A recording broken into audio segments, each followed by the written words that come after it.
What's going on, everyone? So today's video is going to be a little bit different. We're actually going to look at a discussion that we had on a live stream back on Wednesday discussing the different arcane casters, and that being the Warlock, Sorcerer, and Wizard. We actually talk about the different RP elements as well as a lot of the mechanical differences between the different classes. So this is a really good breakdown for any of you guys that want to kind of fresh look at these classes and what they're looking like when you decide to play them for either the first time, the second time, third time, or if you're looking to introduce some of your newer players to these particular arcane classes in an easy to digest format. So without further ado, let's jump into this.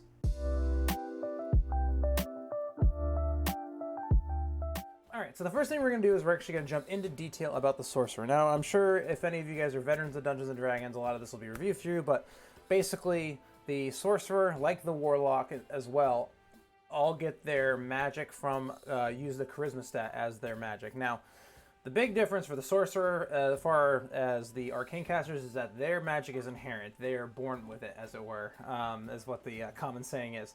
So basically, they're born with some sort of background or bloodline of some sort, some Sorcerer's origin, hence the Sorcerer's Origins, that allows them to draw on their magic. And there's a bunch of different origins. The Clockwork Soul is actually a UA, but the main ones that we think about when we talk about the Player's Handbook Sorcerers are going to be your Draconic and your Wild Magic Sorcerers. So Draconic Bloodline Sorcerers are basically sorcerers who get their powers from a dragon or draconic ancestor of some sort. So basically they're a descendant from dragons, and by being a descendant from dragons, they're going to get a certain magical power from those dragons. And typically, as part of being a draconic ancestor, they're also going to have a specific damage type that they're going to be usually good at, depending on what they are. And they're going to get some resilience from the draconic ancestry. They're also going to get some elemental affinity from the draconic ancestry that they get. And then when we talk about wild magic is literally wild magic. Wild, weird magics flow within you, and for no particular rhyme or reason. Usually there's not really a source, although you can always play with your DM to figure out what that source is if you want to actually give it one.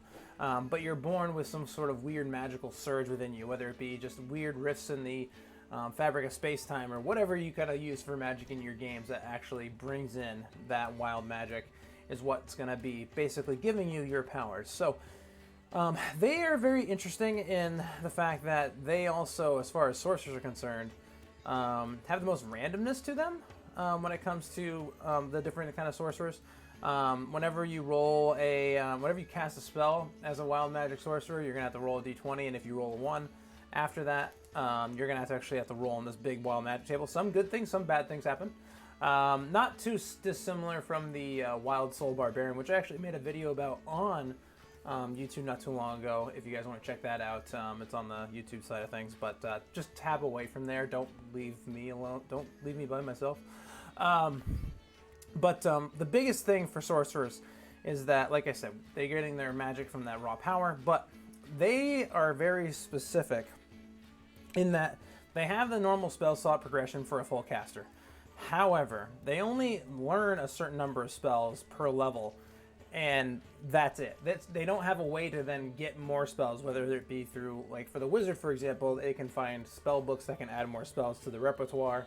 Warlocks are very similar in this way as well, in that they only know certain kinds of spells, but the way they get their spell slots is a little bit different. It's a little bit trickier, but they have this other thing called invocations that balances it out. But let's talk sorcerer first. As they continue on, they get these really cool abilities like Font of Magic and Meta Magic, and basically they're just like different ways within the mechanics of the game to allow you to utilize these different resources in order to be able to manipulate your spells, because you are born with magic, and as a result, you have a lot of control over your magics to an extent. You can't learn many more spells because the magic flows within you and doesn't really give you the ability to learn new stuff necessarily, other than the fact that you gain more per level. You just kind of discover this magic within you. But you are able to manipulate it a little bit the more you get grown attuned to it. So that's kind of the way the sorcerer kind of plays out in that sense. So you have the different ways of being able to utilize magic and basically change how far you can cast it, how long the spell lasts.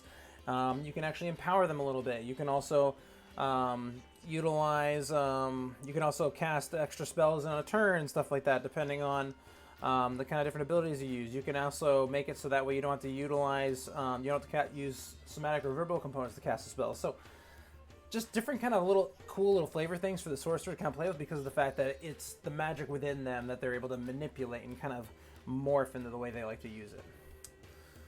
Let's talk warlocks. So warlocks, a little different.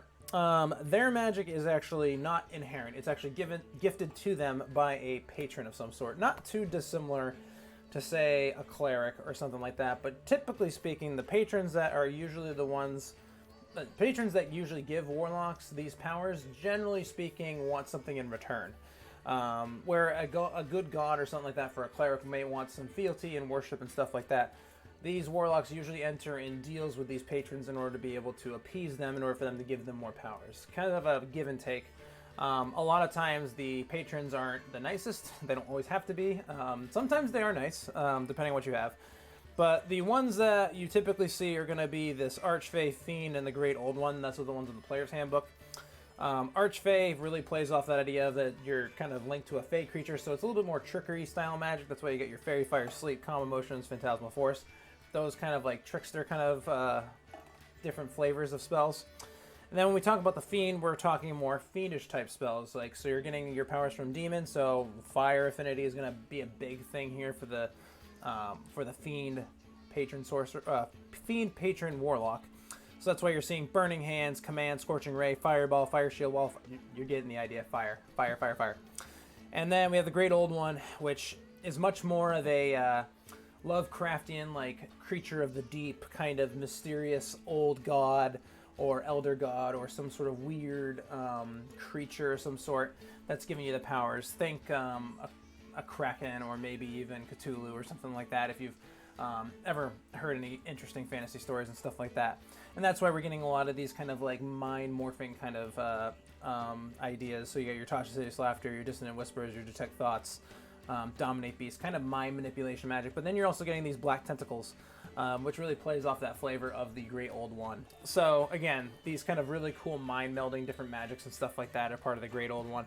And then when we look at some of the class features for the Warlock, like we kind of said, the biggest things that they're going to get spells, but it's going to work a little bit differently, which, like I said in the beginning, like if you're an experienced player or a Dungeon Master or something like that, you already kind of know this, but for some of the new players out there, we're going to get spell slots, but they're going to be a little bit different. So the way they work is that they actually, you get spell slots, but the level of the spell slot grows as well. So when I say that, I mean, if you look up here at the spell slot table here for the Sorcerer, you progress and you get more spell slots and then you get more of higher levels and they kind of continue to rank up.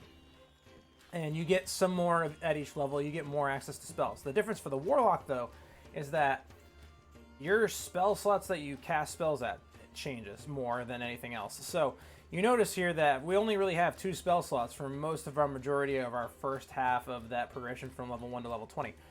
However, the actual spell slot level that you're casting them at is going to be higher. So every single spell you cast when you're a level 7 Warlock here is going to be cast at 4th level. You only have 2 of them, but you're casting them always at 4th level. Same thing when it comes to, so say we're at 11th level and we have 3 spell slots, we're always casting them at 5th level, no matter what, at 11th level. And that continues to progress all the way up to you get 4 spell slots that you can cast at 5th level, and you learn spells up to 5th level, basically. But no matter what you cast, so let's say if it's technically a 1st level spell, it's upcast to a 5th level spell every single time. And then the other thing that the Warlocks also get that's really huge for them is their access to these Eldritch Invocations. And then basically what these do is they help manipulate some of the magics that they have, depending on what you invest them in. Typically, they morph and change the Eldritch Blast cantrip, which is kind of the main cantrip that a lot of Warlocks like to use, hence the name Eldritch Blast, Eldritch Invocations. Get the idea. But some of the Eldritch Invocations do actually different stuff. So Agonizing Blast will allow you to add your Charisma modifier to damage. Arm of Shadows allows you to cast Mage Armor on yourself at will without expending a spell slot or material components. So that's actually a really cool one to have if you don't want to invest a lot of your resources into your dexterity, or you don't want to have to carry armor or something like that. You can go ahead and you just have Mage Armor at will. You can actually take that at level 1. You'll always have Mage Armor up. At level 2, you can always have Mage Armor up no matter what. Still probably want to invest in some dexterity so that way you continue to boost that bonus, but that's something you can do. Some of them are also dependent on the pact type you take. So we have our pact patrons, but then there's also pact types. So a good example, at level 3, you are also choosing whether or not to go Pact of the Blade, Pact of the Chain, or Pact of the Tome. And each of these are available to every single Warlock patron that is available to you. But they each have their own different kind of aspects to them. So Pact of the Blade allows you to make a pact weapon. It's got its own dynamics with it, but it allows you to basically summon a weapon into your hand. Pact of the Chain allows you to basically have like a little familiar or a little imp that kind of follows you around, helps you around in combat and stuff like that. It can be a pseudo-dragon, whatever you want it to be. They can also attack for you if you choose to have it do that way. Or you can go Pact of the Tome, and typically what this does, it allows you to take more spells. And some of these pact boons from this Pact of the Tome, Pact of the Chain, and Pact of the Blade are affected by some of these Eldritch invocations. So a good example, we had one up here earlier. Where did it, I think it was at the beginning, kind of. Aspect of the Moon. So you have to have the Pact of the Tome in order to get this. That's a prerequisite, but now you no longer need to sleep at all. And you get the benefits of a long rest by doing 8 hours of light activity or keeping watch. So don't have to sleep anymore. It's kind of cool. But that basically kind of covers, in general, the Warlock. Now, the last one we want to talk about today is going to be that Wizard. Now, the Wizard is a little bit different than the rest of them. So, where the Sorcerer, the magic was just a part of them. They were born with it. The magic is innate within them. The Warlock, they make a deal with a patron in order to be able to get that power. The Wizard, on the other hand, has to study magics in order to learn their spells. So they're very much like your Harry Potters and stuff like that. Is kind of a great example. Is an easy example to go with, but basically, Merlin's a good example. Hence the meme or the GIF that I used for the Twitter post. Merlin's a great example of a wizard because he studies magics in order to be able to learn more different spells and different powers. Now, the thing with the Wizard, they are, again, like I said, different. They have that full caster spell slot progression. So, like the Sorcerer, they have this progression. They're not like the Warlocks where they get locked in only casting at one level and they only get so many spells. They have access to the same progression as the Sorcerer has. Most of what they actually get is just access to more spells and different ways to be able to cast more spells is the best way to put it, or manipulate a specific school that they are experts in. So, for example, things that you can actually do, every level you gain, you get to add 2 more spell slots to a spell book. And basically your spell book is a repository for all of your spells. Every time you gain a level, you can actually add 2 spells into that spell book for free. Really nice to have. But then also, if you find any spell scrolls, any spell books, and you don't have those spells and they're on the wizard spell list, you can actually copy them into that spell book, allowing you to be able to cast that spell. So wizards have the biggest flexibility when it comes to casting spells in general. They're allowed to actually have access to way more spells than any other class in the game because they learn more. The more they study and the more they kind of research, and the more that they find out about in the world. And then, like I said, they get the ability, that's kind of the big thing for them, they get access to more spells. So they're wicked flexible, they're able to do a lot more stuff. The big change for them, though, is that they get this arcane recovery, which allows them to recover some spell slots. But then their capstone kind of big thing that they get that kind of is their subclass, if you will, for the wizard, is going to be that arcane tradition. And basically, you're choosing a school of magic, and what it's going to allow you to do is basically get really good at that particular school. So one of the ones that I like to go to every single time as a good example is that School of Evocation. Basically, think your fireballs, your anything that goes boom, anything that's going to cause a ton of damage by elemental means or anything like that. Generally speaking, it's probably an evocation spell. So what they're going to be allowed to do is that in general, whenever you pick a school, so say you pick Abjuration, Conjuration, doesn't matter, you're going to become a savant of that particular school, and you're going to be able to copy spells from that school into your spell book at half the cost, which is going to be huge if you're running across a lot of those kinds of different spell scrolls in your game. Now, oftentimes, especially for me, if I pick Evocation Wizard, I'm going to probably put a lot of Evocation spells in there because doing so gives you a huge benefit. So you're going to be able to sculpt your spells. So this is actually really interesting ones because a lot of evocation spells are area effect. Think your fireball, your burning hands, things like that. it's going to allow you to actually sculpt it around your allies. So if you have like an NPC that's a fellow NPC of yours, or maybe you have a couple player characters that might be in that blast radius of that fireball, you're going to be able to protect a certain number of them equal to 1 plus the spell's level. So, and then if you upcast the spell, that's going to actually, you're going to be able to add more. So for example, if you're casting a level 3 fireball, you're going to be able to protect 4 individuals within that blast of the fireball. So if you have 3 companions and an NPC you want to keep alive, you can protect all of them, or you can actually be in the blast radius yourself and protect your 3 friends. Boom, you're able to save yourself by sculpting that spell. You're also going to get potent cantrip, but basically the creature, whenever they succeed a saving throw against your cantrip under normal means, they wouldn't take any damage, but for the cantrips with potent cantrip from that evocation school, they're going to suffer half damage. You have your empowered evocation, which is going to allow you to add your intelligence modifier to 1 damage roll of any evocation spell you cast. And then you have your overchannel, which is going to allow you to increase the power of some of your simpler spells to deal max damage with spells that are cast from a 1st to 5th level spell that deals damage. You'll be dealing maximum damage. So the first time you do so, it's okay, but if you, there's some specific kind of rules and situations specifications for that.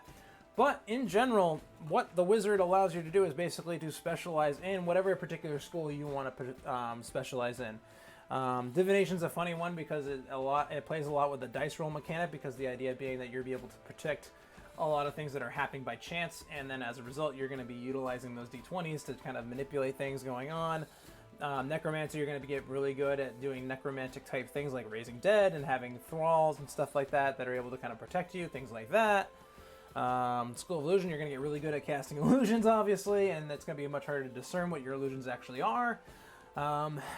Continues on and on. Abjuration, you're going to be able to protect yourself a little bit better because you're able to protect yourself with this abjuration type magics, which are usually protective type magics. So gives you kind of an idea, and that's really what the wizard is all about, is basically getting a lot of spells and getting really good at them. That's basically what the wizard's all about. It's about having that maximum repertoire of spells in order to be able to be adaptable to any given situation.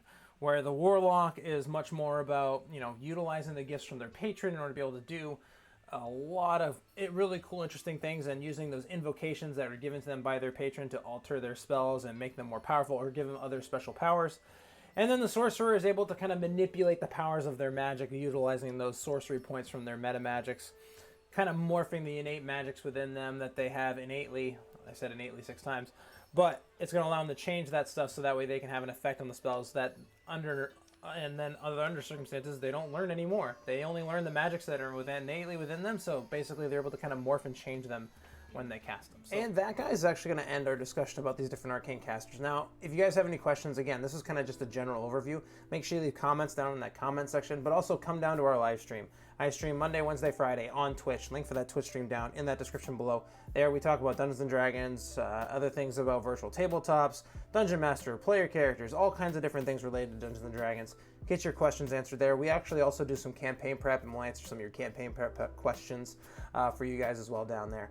Also, if you've made it this far, make sure you like, subscribe, notification bell, all the cool things that the YouTubers say. And I hope you guys learned something today, or at least got a nice, cool refresher on these arcane casters. And until next time, happy gaming.